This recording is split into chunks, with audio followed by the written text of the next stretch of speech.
Hello, my name is Nathan Shipe, and I am a member of Group 5. I'll be presenting Piaget and Vygotsky today. Piaget suggests that the children move through 4 stages of mental development. These 4 stages were sensory motor, pre-operational, concrete operational, and formal operational. He believes that students will take an active role in their learning at each step by performing experiments, making observations, and learning about the world. The first stage in Piaget's cognitive development theory, sensory motor, typically ranges from ages birth to 2. In this stage, because of the lack of language used, children mostly learn through sucking, grasping, looking, and listening. In this stage, a major point in this stage is object permanence. Object permanence is what allows children to realize that objects and people and anything you could think of exist even when the baby can't see them. So if an individual walks out of a room, the child still realizes that that person still exists. It just doesn't exist in their point of view at the moment. They realize that any actions that they do in the world will also affect things going on in the world. They realize they're not just watching, they're interacting, they affect things that are going on around them. The topic most generally associated with the sensory motor stage is object permanence. A good example of object permanence is the peekaboo game that is most commonly played with young children, newborn babies, stuff like that. It's when an adult will cover their face, either hide around a corner or under a blanket, and they'll reveal themselves. And when they reveal themselves, an individual who doesn't have a full understanding of object permanence will think that they just miraculously, appeared. They didn't realize that they existed behind whatever barrier they're hiding behind. Once an individual learns about object permanence, they will realize that when you cover yourself with a blanket or go around the corner, that you still exist. And so when you pop around the corner, they don't get the same joy from it. Once children learn that objects exist outside of their point of view, it'll make it easier for them to attach names and words to different objects, such as mother, father, table, chair. They'll be able to associate names to given individuals or objects. The second stage in Piaget's theory of cognitive development is pre-operational. The age range for this stage is from about 2 years old to 7 years old. In this stage, there's a lot of learning being taken place through the development of language and the understanding of it.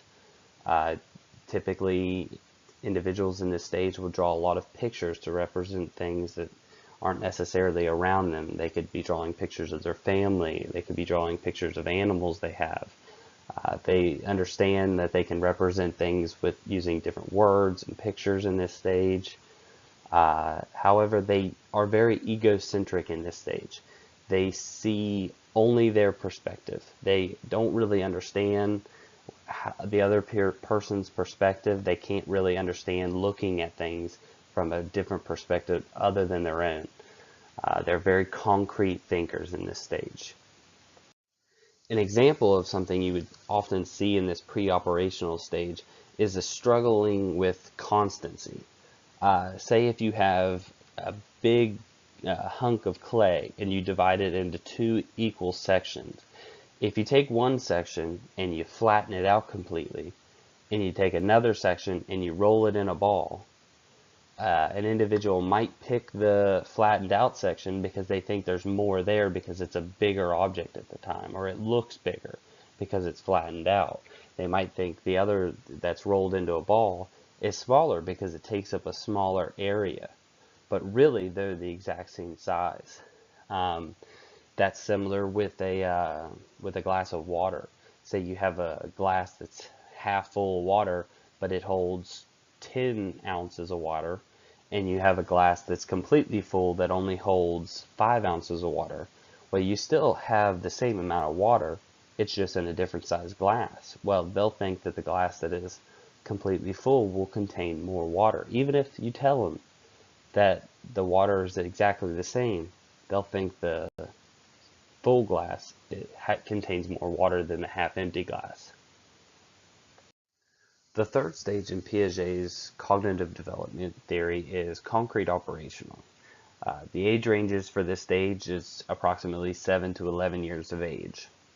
In this stage, children begin to think much more logically, be able to work through different processes, start working on more difficult, challenging work. However, the thought is still very concrete.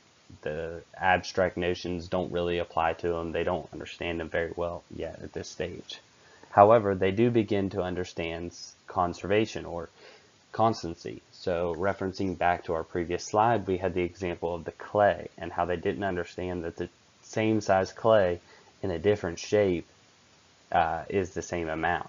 So, but by this stage, they start to understand that if you have the same amount of clay, you can form it to make different shapes, but it's still the same amount. And in this stage, children begin using inductive reasoning. So that's, for them, it's taking very specific information and thinking of it as a general principle. So, for example, if they had a glass of orange juice with breakfast every morning, they would then assume that everybody had a glass of orange juice with breakfast every morning. An example from the concrete operational stage is that students might struggle with questions that have open-ended solutions. Having open-ended solutions is often a sign of an abstract concept. If there are more than one answer to a problem or more than one way to find a solution to a problem, students might not understand that. They're still at this stage concrete thinkers, and they think every problem needs to be solved a certain way, or there's only one right answer to a problem. So for them to understand the concept of having many different answers or many different processes might be kind of challenging for them, and they might not understand it very well. The fourth and final stage of Piaget's cognitive development theory is formal operational. This typically ranges from 12 years old and on. So this is the last stage they'll go through. At this stage, they begin to start understanding more abstract thoughts and being able to reason through hypothetical problems. In this stage, typically, they start to build their understanding of the world, sort of like their beliefs, their political reasonings, anything of the such. And also at this stage, deductive reasoning emerges. So on the previous stage, they learned how to use inductive reasoning by taking a specific example and expanding it out to a general principle. Well, in this stage, they'll use deductive reasoning, which takes a general consensus and brings it down to a very specific example to represent that. So that's a big step in this stage. Like I mentioned on the previous slide, an example of the formal operational stage, which is the last stage and where they'll be in from ages 12 on, in this stage they'll be developing their own beliefs and political stances. And often these are changed through the development of more information or situations they go through. But at this stage, they're able to use deductive reasoning and think through logically and form their own opinion on different topics. The next theorist that we're going to be looking at is Vygotsky and his social development theory. Now, this theory was a little bit different than some of the other theorists because typically they were using stages, that individuals were progressing through stages. But Vygotsky believed that it was a more fluid learning process, and you learn through social interactions rather than stages. We're also going to talk about his zone of proximal development. Vygotsky believed that individuals didn't progress through stages, but rather they had all of their learning came from interacting with others in their culture and in their community. He believed that every function in a child's development appeared twice. First, on a social level, where they encountered it during normal interactions with individuals. It could be in conversation, it could be observing them participating in something. It could be any kind of interaction with other individuals or with their environment. Then, on the second stage, it happened at an individual level. So first they saw it being done or saw it happening around them, and then they started participating in it at an individual level. They started understanding and seeing how it affects them and how it affects the community and how it affects their surroundings. He also believed that because they learned just by what's going on around them and the different culture, he believed that cognitive development could differ between different cultures. So if a culture maybe was more localized, maybe didn't interact as much, it might stunt their development a little bit because they have less that they're interacting with others. Another thing that Vygotsky is very well known for is his zone of proximal development. Vygotsky believed that all aspects of learning could be categorized into three different subjects or three different areas. The first area being what learners can do unaided.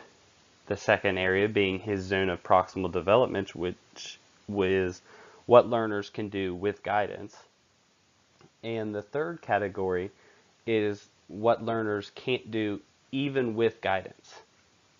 So he believed that most learning occurs in this zone of proximal development. So if we use math as an example, if an individual can add up two different two-digit numbers, and they can do that unaided, that would go in your first category of what a learner can do unaided. Now he believes that if they can do it unaided, they're not learning anything because they're not gaining anything. He believes that most of his work, most education gained, would be in your zone of proximal development. So these are things that the learner can only do with guidance from either a teacher or an adult or another student or anybody really who could give them guidance or give explanation on what they're doing. So if an individual can add two numbers together and they can do that with no problem, then something in their zone of proximal development may be multiplying two numbers. They might be able to do that, but they might need assistance with the steps or reminded what the process is when they're multiplying. Something a learner couldn't do may be dividing. If they can't multiply, it's unlikely that they can divide very well. So that's something that they wouldn't be able to do even with guidance, because they would have to skip an entire step. And he believes that no learning will occur if the student can't do it even with guidance. So he suggests that most learning and most lessons take place when the student is in the zone of proximal development with their work.